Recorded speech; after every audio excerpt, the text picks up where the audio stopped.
28절 말씀 참 좋은 말씀이죠. 28절 다시 한번 읽어보겠습니다. 28절 시작. 수고하고 무거운 짐진 자들아 다 내게로 오라. 내가 너희를 쉬게 하리라. 아멘. 참 이 말씀 이런 말씀 딱 이렇게 말씀 제비 탁 보면 참 좋은 말씀이다. 아유 감사하다. 올 한 해는 정말 운수 대통이겠다. 이렇게 생각하실 수도 있을 것 같습니다만 바라기는 정말 이 말씀대로 우리 모든 성도님들이 주 안에서 주님께로 오셔서 쉼을 얻으시기를 축원합니다. 저는 이 쉼에 대해서 다음 주까지 한번 살펴보기를 원합니다. 왜냐하면 이 말씀이 참 이해하기 쉬운 듯 하지만 깊이 생각해 볼 부분이 있더라고요. 아마도 이 말씀을 들을 때 우리가 아마 은연중에 이런 생각도 해봤을 겁니다. 그렇다면 정말 나는 예수님 안에서 쉼을 누리고 있는가? 내가 정말 예수님 앞에서 안에서 쉼을 누리고 있는가? 오늘 말씀을 통해서 그 해답을 한번 스스로 생각해 보시기를 원합니다. 그런데 지난주까지 주신 말씀을 우리가 대략 기억하시는 분들이 계시다면 아마 좀 느낌이 오실 텐데요. 어떤 느낌이냐? 이전까지 주셨던 말씀들과 쭉 연결해서 오늘 말씀으로 딱 넘어오면 이제까지의 말씀과 뭔가 결이 다른 것 같은 말씀이다라는 게 느껴져요. 이제까지 어떤 말씀을 주셨습니까? 일관되게 주님의 복음을 전파하는 제자들에게 고난과 핍박이 있을 것이며 또한 나로 말미암아 실족하지 않는 자들이 복이 있다. 이 말씀이 계속해서 바로 직전까지 11장까지 주셨던 말씀이에요. 그런데 오늘 무거운 짐진 자들아 내게로 오면 내가 쉬게 해주리라 라고 말씀하시니까 갑자기 무슨 말씀일까? 이제까지 너무 부담스러운 말씀만 계속 하시다 보니까 우리가 힘들까봐 오늘은 쉬어가는 페이지구나, 이렇게 정류장이구나 이렇게 생각하실 수도 있겠죠. 그런데 예수님께로 제대로 왔다고 하는 사람들은 과연 어떤 사람들이었습니까? 실제로 예수님께 왔던 사람들 하면 누굽니까? 첫 번째 제자들이겠죠. 그 제자들이 예수님께로 온 그 제자들이 과연 어떤 삶을 살았는지를 보면 주님께서 쉼을 주시겠다라는 그 말씀이 어떤 말씀인지 대충 가이드라인이 좀 잡힐 것 같아요. 그들이 예수님께로 와서 어떤 삶을 살았습니까? 그들의 삶을 보면 우리가 생각하듯이 아무런 책임감 없이 쉼을 가지고 육체적으로 쉬거나 사명감을 벗어놓고 살아가는 의미가 결코 아니다라는 것을 제자들의 삶을 보면 알 수가 있겠죠. 불교나 또는 일부 무속 종교 같은 경우는요, 종교에 빠지면 빠질수록 세상과는 담을 쌓고 자기만의 세상으로 빠져듭니다. 그런데 우리의 신앙은 그렇지 않아요. 우리의 신앙, 우리의 영성이 깊어지면 깊어질수록 이 세상을 향한 하나님의 뜻을 알게 되고 그 세상 속에서 내가 감당해야 할 사명을 감당하기 위해서 더 무거운 십자가를 결단하고 그 길로 가더라는 거죠. 이 진리는, 이 뜻은 사실은 28절 바로 다음 29절 말씀만 봐도 알 수가 있어요. 29절에 뭐라고 하십니까? 29절 다시 한번 읽어볼게요. 시작. 나는 마음이 온유하고 겸손하니 나의 멍에를 메고 내게 배우라. 그리하면 너희 마음이 쉼을 얻으리니.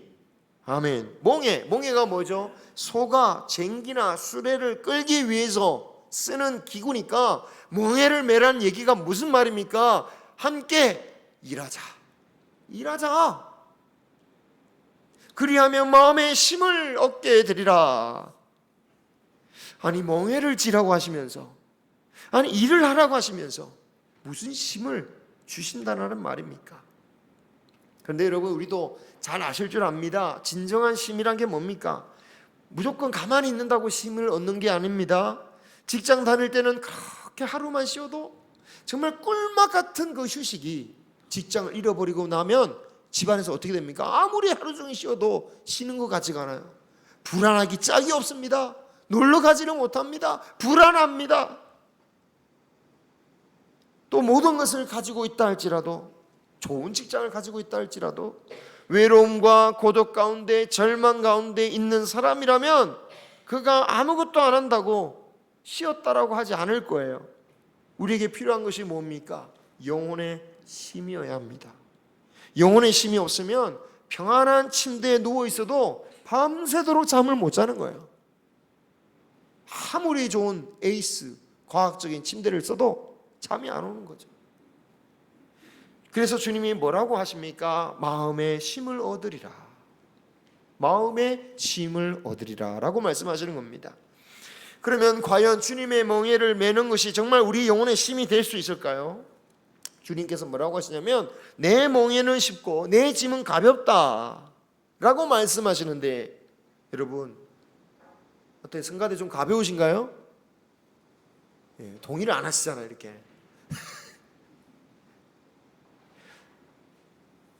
아니 주님이 일을 한다는 것이 얼마나 힘든데 무슨 말씀입니까? 그런데 여기서 쉽다라는 원어의 뜻을 보면 우리나라 사람이 이해하기 쉽게 그냥 많이 의역한 것 같아요. 왜냐하면 원어의 뜻을 보면 쉽다라는 뜻은 찾아볼 수가 없고 대신 온화하다, 선하다, 유쾌하다, 친절하다, 쉽다라는 뜻이 그런 뜻입니다. 원어로는. 또 가볍다라는 원어를 보면 가볍다는 뜻도 있지만 견디기 쉽다, 견디기 쉽다 그런 의미가 있는 거예요. 그러므로 나의 멍에와 짐이 쉽고 가볍다라는 뜻은 그 멍에 자체가 정말 누구라도 악이라도 질 만한 가볍다라는 것을 말하는 게 아니라, 그 멍에 자체가 가볍다라는 뜻이 아니라 하나님께서 선하게 유쾌하게 즐겁게 기쁘게 역사하여 그 일을 능히 감당할 수 있도록 질 수 있도록 하시겠다라는 것을 말씀하시는 거예요. 그렇습니다.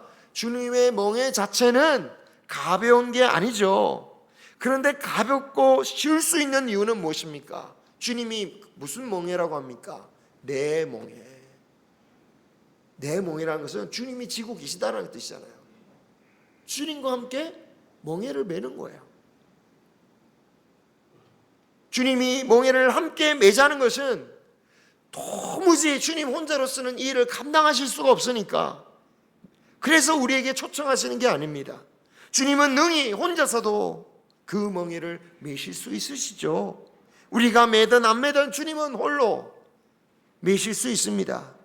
주님이 같이 매자라는 것은 그 목적이 뭡니까? 오늘 말씀이 나오는 거예요. 너희에게 진정한 쉼을 주겠다, 주시기 위해서. 세상의 짐만으로도 힘겨워 죽겠다라고 하지만 놀라운 사실은 주님의 짐을 주님과 함께 질 때에 그 주님의 짐뿐만 아니라 세상에서 그렇게 버겁던 세상의 짐도 감당할 수 있는 능력을 허락하시다. 이게 진리라는 거예요. 여러분, 이 말씀을 가만히 보십시오. 이 말씀을 진짜 말씀 그 자체를 보십시오. 이 말씀을 보면 주님께서 나에게 와서 세상의 짐을 다 내려놓으라는 말씀이 아니에요. 우리는 당연히 그렇게 받아들였고 그렇게 생각했는데, 성경을 보시면 너 세상의 짐 가지고 와서 다 나에게 내려놓으라는 뜻이 아니에요. 우리가 맡겨야 할 것은 따로 있습니다. 우리가 맡겨야 할 것은 무엇입니까? 염려예요. 염려. 너의 염려를 다 주께 맡겨라. 그 말씀이 세상에서 우리가 감당해야 할 가장으로서, 직장인으로서, 사업주로서, 또 세상에 감당할 또 직분으로서 감당해야 할 부분을 다 내려놓고 그냥 하나님 앞에서 그냥 가만히 평안히 있으라는 말이 아니라는 거예요. 종교가 다 거기서 거기저라고 하지만 이런 부분에서 명확히 다른 것입니다. 세상의 짐, 그건 뭡니까? 하나님이 주신 사명이기도 해요. 세상 창조를 하시고 이 세상에 많은 것들 일하게 하시고 밭을 갈게 하시고 일하게 하시고, 그죠? 죄를 통해서 그것이 고통이 되어서 문제지, 세상의 모든 짐들은 하나님께 주신 사명이나 마찬가지입니다. 그래서 우리가 이 말씀을 통해서 알 수 있는 것은 주님에게 오라라는 말씀은 세상의 짐을 벗어버려라 뜻이 아니라 나에게 와서 함께 멍에를 짊어짐으로 주님의 일은 물러내고 세상의 짐까지 능히 감당할 수 있는 힘까지 얻으라라는 말씀입니다.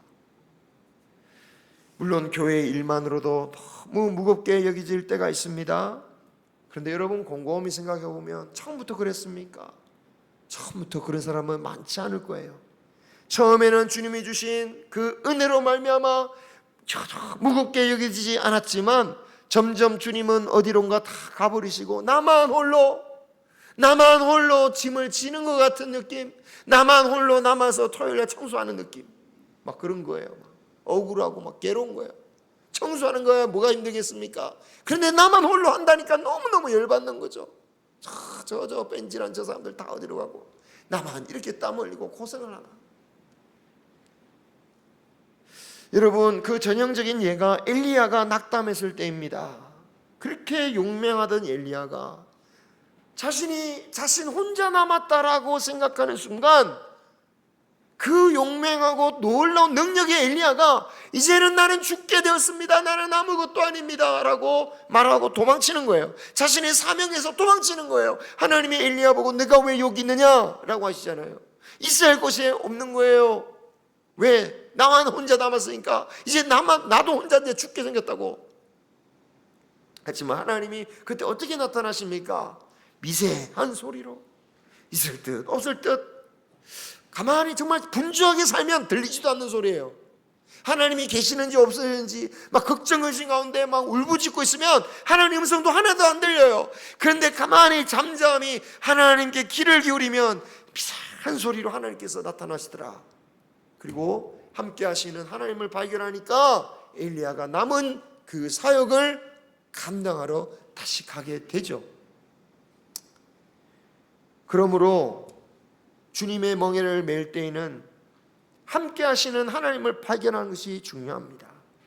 함께 하시는 그 주님을 발견할 때에 그 멍에를 지고 가면서도 찬양을 부를 수 있는 것이고, 즐겁게 찬양하며 정말 내 짐이 너무너무 가볍습니다라고 하면서 복음을 들고 뛰어다니는 아름다운 발길이 되어지는 거죠.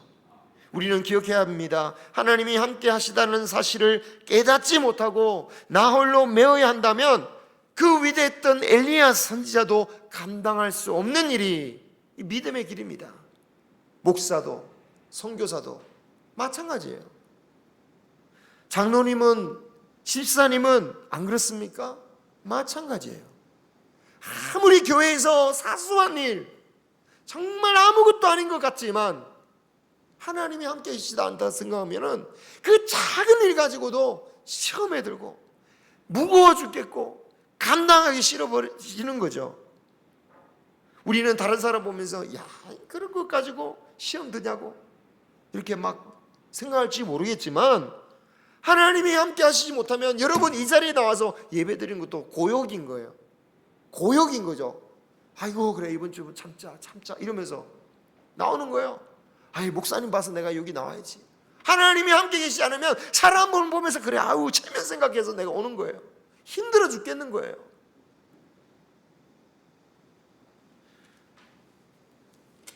이렇게 주님이 그렇지만 우리가 주님이 함께 계심을 알고 주님과 함께 멍에를 맨다면 우리에게는 진정한 주님이 쉼을 허락하시겠다, 쉼을 주시겠다라고 오늘 주님이 말씀하고 있습니다.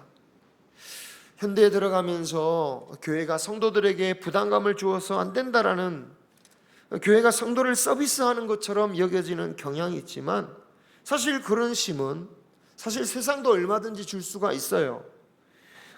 세상에는 돈만 주면 정말 황제 대접받지 않습니까? 그죠?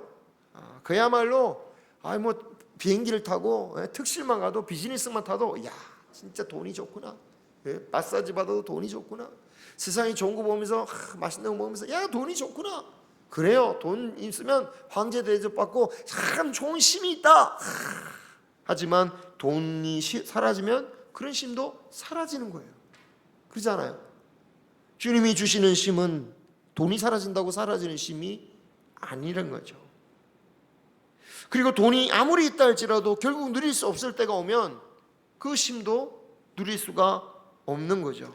주님은 분명히 말씀하십니다. 내가 누구든지 멍에를 함께 지고 가면 주님이 주시고자 하는 힘을 내가 반드시 주리라고. 아이들이 수련회에 가서 은혜를 받으면 그 아이들보다 더 많이 은혜 받는 사람들이 있습니다. 그들이 누구냐? 그 아이들을 맡은 선생님들이에요. 왜냐? 하나님께서 맡기신 아이들이 은혜 받는 것을 보면 아이들보다 더 기쁜 거예요. 더 감격스러운 거예요. 목사나 선교사님들이 왜 신앙이 좋냐? 물론 신앙이 좋아서 목사가 되고 선교사가 되는 경우도 있지만, 제가 신학교를 가보니까 처음엔 그렇게 착각했다가 그냥 포기하는 사람도 되게 많아요. 저도 그런 것 같습니다. 목회를 하니까 오히려 신앙이 좋아진 것 같아요.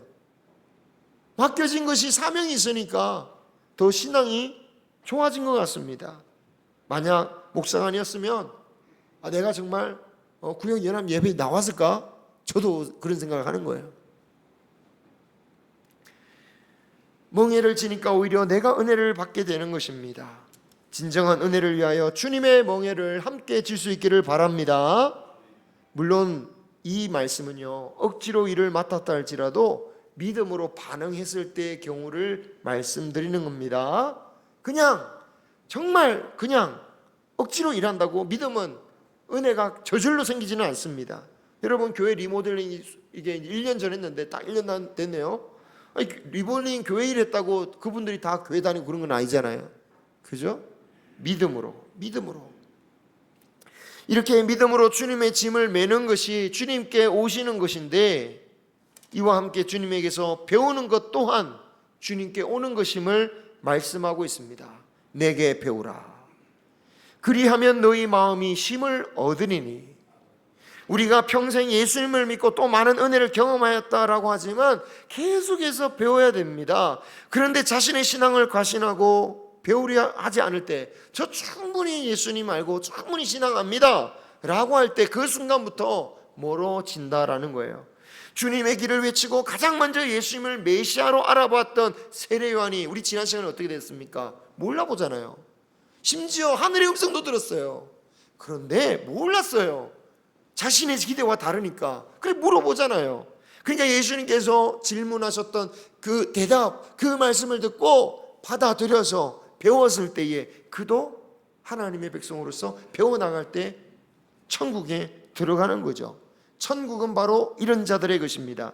자신의 생각을 고집하지 않고 예수님으로부터 배우는 자들이에요. 그래서 바로 그 뒤에 말씀 12절 읽진 않았지만 앞에 보면 12절의 말씀, 그 세례요한의 질문 다음에 이런 말 대답하신 후에 12절에 이렇게 말씀하시는 거예요. 요한의 때부터 지금까지, 즉 마태복음을 기록할 때까지 천국이 침노를 당했다. 천국이 침노를 당했다라는 뜻은 많은 사람들이 천국에 들어왔다라는 뜻입니다. 굳이 침노라는 표현을 쓴 것은 미가서 2장 13절에 장차 오실 메시아를 다른 땅을 정복해서 다른 성을 침노해서 들어가는 메시아, 그리고 그 길을 따라가는 백성들의 비유였기 때문에 그 말씀 때문에 침노라는 표현을 썼어요. 이런 표현 자체가 예수님이 메시아다라는 것을, 구약에서 가리킨 메시아가 바로 예수님이다라는 것을 예수님이 암시하고 있는 거죠.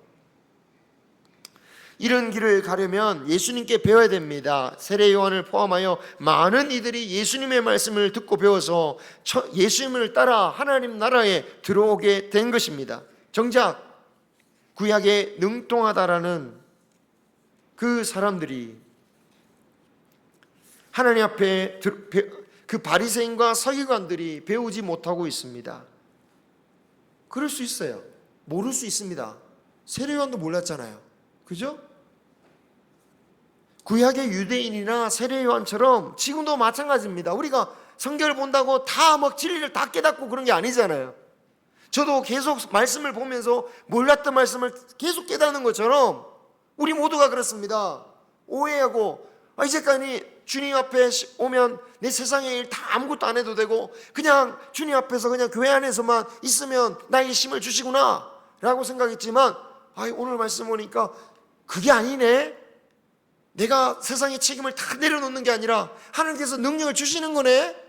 이 말씀을 배우는 것처럼 우리는 끊임없이 예수님께 배워 나가야 되는 거예요. 정말 중요한 것은 예수님께 끊임없이 배우는 것이다. 처음에는 다른 생각과 다른 생각으로 얼마든지 오해할 수 있지만 끊임없이 겸손하게 주의 말씀 앞에 꿇어 엎드려서 겸손하게 배우면은 결국은 하나님의 그 핵심, 물론 핵심이라도 다른 모양으로 나오지만 어쨌든 완전한 핵심에서 벗어나지 않을 수 있다라는 거예요. 문제는 대부분 바리새인처럼 어느 정도 안다 싶으면 배우려고 하지 않는다라는 거예요. 그들이 잘 안다고 생각했지만, 그들이 능통하다라고 생각했지만, 심지어 성경을 달달 외우고 있다고 생각하지만 그들의 해석은 완전한 것이 아니었습니다. 그래서 그들이 외우고 있는 부분을 잘 몰랐던 거예요. 인간의 한계로는 부분적으로밖에 이해하지 못하는 겁니다. 그렇다면 우리는 끝없이 완전한 뜻을 풀어주시는 주님에게서 배워 나가야 됩니다.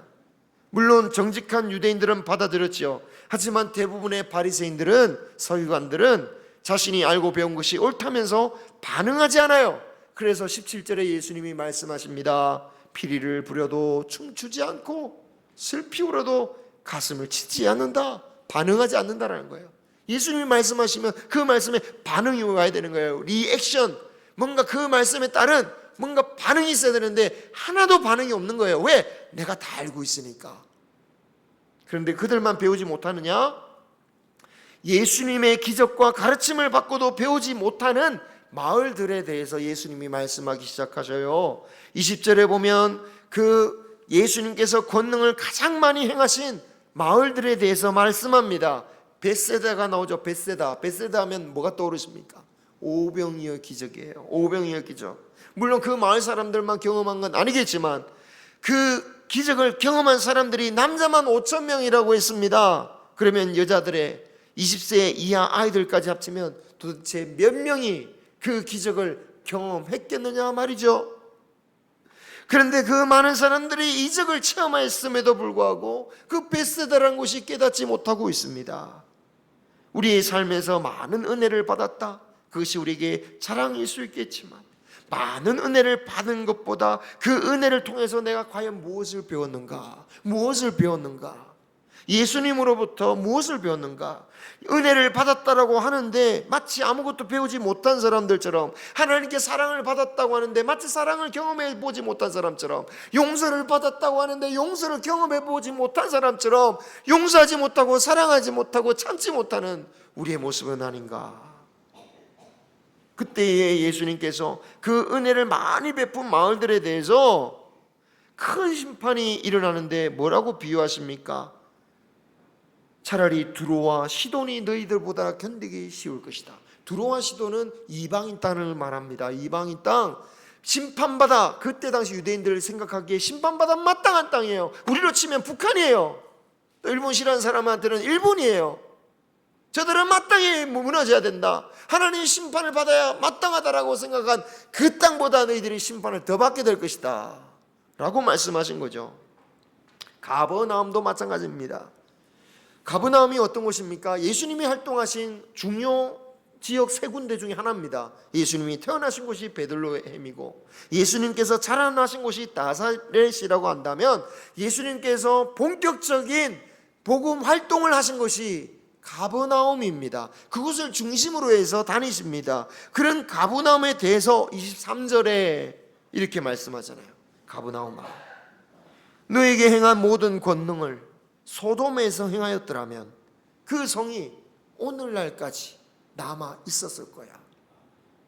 소돔이 어디 소돔을 말하는 거죠? 유황불에 불타버린 그 소돔을 말씀하시는 겁니다. 예수님께서 주로 활동하신 가버나움, 그래서 우리는 성지라고 부르고 그곳에 돈을 들이면서 이렇게 거룩한 곳이라고 부르는 그곳인데, 정작 예수님은 그 많은 기적을 행하신 가버나움을 향하여 이런 은혜를 받고도 깨닫지 못하니 너희들은 소돔반도 못하다 라고 말씀하신 거예요. 이렇게 배우지 못하고 받아들이지는 못하는 유대인들, 그리고 마을들을 보시면서 동시에 그 와중에 주님께로 와서 배우는 자들을 위해 이렇게 기도하십니다. 25절 우리 같이 한번 읽어보겠습니다. 25절 자, 같이 시작. 그때에 예수께서 대답하여 이르시되 천지의 주제이신 아버지여, 이것을 지혜롭고 설기 있는 자들에게는 숨기시고 어린아이들에게는 나타내심을 감사하나이다. 아멘. 여기서 지혜롭고 설기 있는 자들이란 부정적인 뜻이죠. 부정적인 뜻입니다. 배우려고 하지 않는 자들이에요. 스스로 지혜롭고 설기 있다고 생각해서 그들은 안 배워요. 그래서 숨겨진 거예요. 하지만 여기서 어린아이들에게는 드러내 주셨다. 여기서 어린아이들은 누굽니까? 신체적인 실제적인 나이를 말하는 게 아니라 지혜롭다 생각하지 않고 마치 어린아이처럼 예수님의 말씀을 사모하고 받아들이고 배우는 이들을 말하는 거예요. 그리고 나서 드디어 오늘 말씀 수고하고 무거운 짐진 자들아, 이 말씀으로 이어집니다. 그러니까 이 수고하고 무거운 짐진 자들이 누구를 가리키느냐? 바로 배워야 할, 아직 깨닫지 못해서 엉뚱한 것을 알고 있던 그 사람들, 주님의 만나기 전까지 잘못된 가르침 때문에 엉뚱한 무거운 짐을 지고 있던, 하지만 어린아이처럼 말씀을 듣고자 예수님께 찾아오는 자들, 그들을 향해서 수고하고 무거운 짐진 자들아 라고 말씀하신 거예요. 그럼 그들이 과연 어떤 엉뚱한 짐을 지고 있었느냐? 바로 다음 주에 볼 12장의 안식일 규례에 대해서 말씀하고 있는 거예요. 진짜 쉼이 뭐냐? 진짜 쉼이 뭐냐? 그 쉬는 그 날인데 진짜 쉬어야 되는데 뭘 엉뚱한 거 메고 막 그 갇혀가지고 힘들어하고 고통받고 있는 거예요. 오늘 그 말씀은 다음 주에 살피고, 오늘 기억해야 할 것은 진정한 쉼을 얻기 위해서 우리는 어떻게 됩니까? 예수님께로 와서 배워야 됩니다. 하나님의 말씀을 사모해야 됩니다. 안다고 생각하지 말고 끊임없이 묵상하시기 바랍니다. 의인이란 어떤 사람입니까? 하나님의 말씀을 가지고 주야로 묵상하고 그 말씀을 계속 엎드리고 그 말씀대로 어떻게든 내 삶을 살려고 살아가는 사람, 그런 사람이 의인 아닙니까? 하나님의 사람입니다. 그리고 그 말씀대로 가르쳐대로 지켜 행하는 것, 그게 뭡니까? 주와 함께 멍에를 매는 삶이죠. 그런 삶은 하나님께서 약속하신 형통하게 하리라, 쉬게 하리라. 시편의 말씀이 그대로 주님께서 말씀하시는 거예요. 여러분의 쉼을 위해서, 교회를 위해서, 우리 모두를 위해서 함께 주님과 예수님의 말씀을 배워나가며 멍에를 매기를 소망합니다. 하나님의 나라를 확장하는 일에, 말씀을 배우는 일에, 선교하는 일에 함께 메고 가는 저와 여러분 되기를 소망합니다. 아무 일도 없이 평안하게 살다 죽기를 바라는 인생이 아니라 주님의 멍에를 쓰러지면서 맬 때까지 이 주님의 멍에 나홀로지고 주 앞에 나가 쓰러질 때 주께서 나를 위로하시고 나를 세우시는 그 은혜를 경험하는 저와 여러분이 되시기를 주님의 이름으로 축원합니다.